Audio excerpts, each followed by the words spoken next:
pinagdadaanan o hindi magandang bagay o sitwasyon sa buhay nyo. Okay?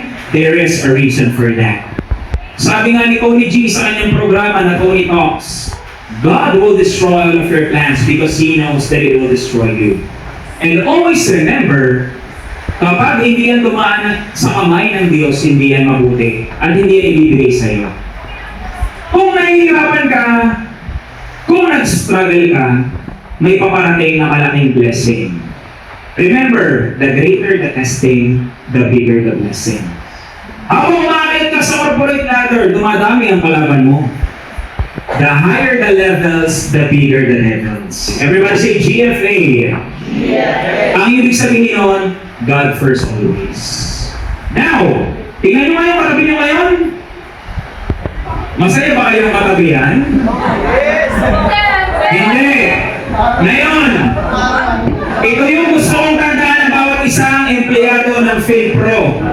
Ang isang empleyado dapat habang natagal, nabait. Hindi habang natagal, nakapal ang mukha. Tapingin nyo, yung katabi nyo sa balikat. At sabihin nyo, kapit, boys, sabihin nyo yung katabi nyo.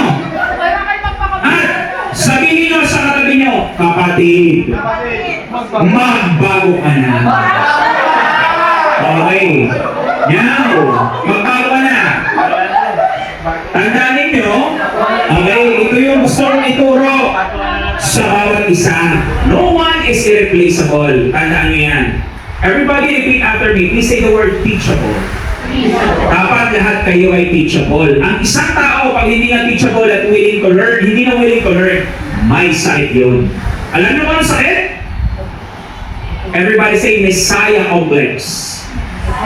Yan ang sakit na meron ng taong hindi marunong makinig.